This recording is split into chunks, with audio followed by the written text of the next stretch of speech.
তাওরাতের কিতাবে আমিরুল মুমিনিন ওমরের কথা অসংখ্যবার এসেছে, নাম আসেনি, কিন্তু লোকটার পরিচয় দেওয়া আছে, লোকটা এই রকম হবে। এখানে কি পরিচয় ছিল?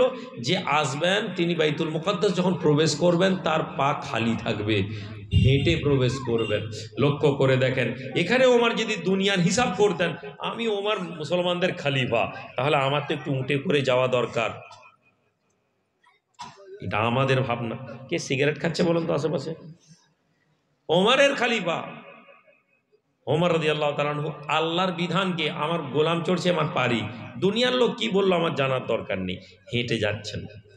হে ওমর, তাওরাতের মধ্যে লেখা আছে ওই লোকটা যে জামা পরবে ওই জামাতে তালি লাগানো থাকবে, তালি, কতগুলো তালি সেটাও লেখা আছে।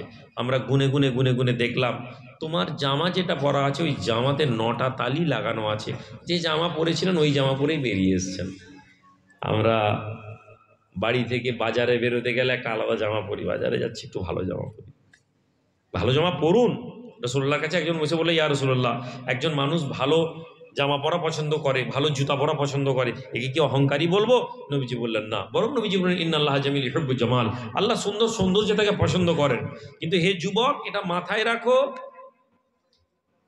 এই হাদিস শুধু নিয়ে শুধু ভালো জামা কাপড় পরার জন্য এই হাদিসকে মানবো, অথচ নিজের ব্যক্তিগত জীবনে সুন্নাতে নববীর আদর্শ নিয়ে আসবো না, তখন এই কথা খাটবে না। আল্লাহর বান্দা যুবকেরা, নিজেদেরকে তৈরি করো, বড় মুসিবতের মধ্যে আছি আমরা, বড় মুসিবতের মধ্যে আছি আমরা। বিভেদ হয়ে যেও না, ওয়ালা তাফাররাকু, তোমরা আলাদা আলাদা হয়ে যেও না, একত্রিত হয়ে থাকো, আল্লাহর দ্বীনকে মজবুত করে ধরো। তোমরা মানুষের গীবত করো না, মানুষের পরচর্চার মধ্যে লিপ্ত থেকো না, একে অপরের দোষ ত্রুটিকে খুঁজে বেরিও না, নবীজির আদর্শের মধ্যে এই কথাগুলোকে আনো।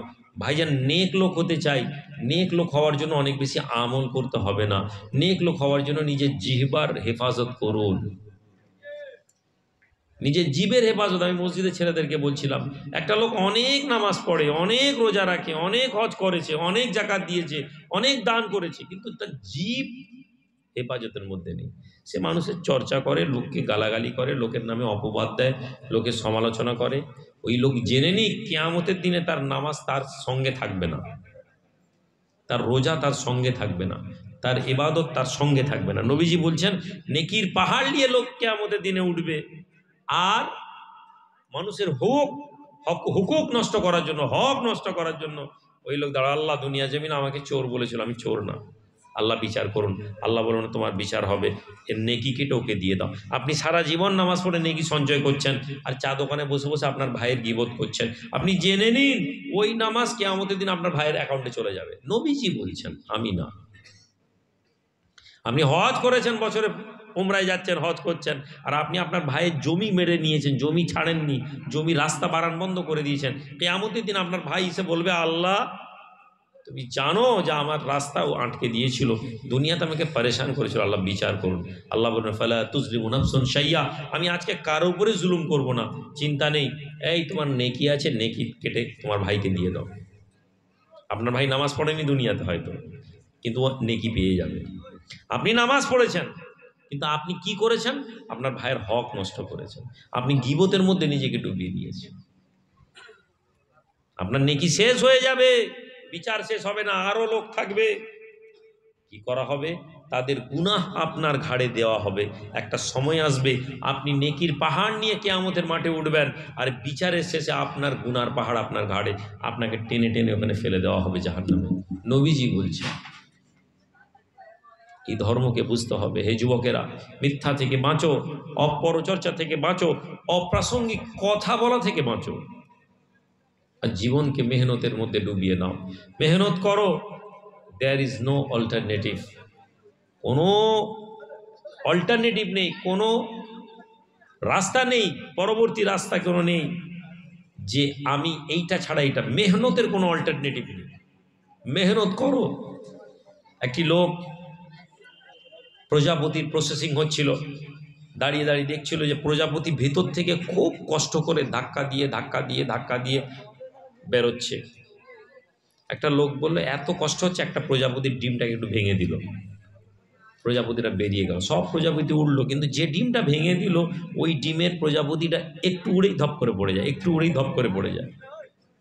যে লোকটা প্রজাপতি ফুটাচ্ছিল সেই লোক এসে জিজ্ঞেস করলো, আরে এই প্রজাপতির ডিমটা কে আলাদা করে ভেঙে দিল? লোকটা বলল, আমি। বলল যে তুমি কি ক্ষতি করে দিলে? কেন? বলো তুমি এত ক্ষতি করে দিলে এই প্রজাপতিটার কেন? বলে আমি তো ডিমটা ভেঙে দিলাম, কষ্ট হচ্ছিল। বলো শোনো, এই যে ডিমের ভিতরে ও মেহনত করছিল, ভাঙছিল, ওর শরীর থেকে একটা লাভা বেরোচ্ছিল, ওই লাভা ওর ডানাকে মজবুত করছিল। ওর লাভাটা ভাঙতে ভাঙতে ওই প্রসেসিংটার মধ্যে ওর কষ্ট ছিল, কিন্তু ওই পাখা যখন ভেঙে বেরোলো তখন অন্যান্য প্রজাপতির ডানা মজবুত হলো। যেহেতু তুমি এটা ভেঙে দিলে, ওর শরীর থেকে ওই লাভা বেরোলো নি, ওর ডানাগুলো মজবুত হলো নি, ওই জন্য পড়ে যাচ্ছে। তাহলে আপনি এটা জীবন আদর্শের এই সিস্টেমটাকে আপনি বুঝান। মায়ের পেট থেকে যে ছেলে নর্মাল ডেলিভারি হয় ওই ছেলে মজবুত, যে ছেলে সিজার দিয়ে হয় ওই ছেলে দুর্বল। ডাক্তার বলছে, সায়েন্স বলছে। কেন? নর্মাল ডেলিভারির তুলনায় সিজারের ছেলেটা কোথাও না কোথাও একটু কমজোর। জন্মানোর সিস্টেমের মধ্যে মেহনত আছে, আল্লাহ কুদরতি মেহনত দিয়েছেন। আপনি আপনার বউকে বলছেন, আরে আমার সহ্য করতে পারেনি, বিবি বলছে মরে যাব, পেট কেটে বাচ্চা বার করে নাও, বার করে নিলে তোমার বেটা দুর্বল তৈরি হলো। বাচ্চা জন্মেছে, তুমি বলছে একদম গায়ে কোনো তেল লাগানো যাবে না, একদম বাচ্চাকে রোদে দিয়ে যাবে না, বাচ্চাকে একদম করে ঘরের মধ্যে রেখেছো পোলট্রি মুরগির মতন। তোমার ছেলে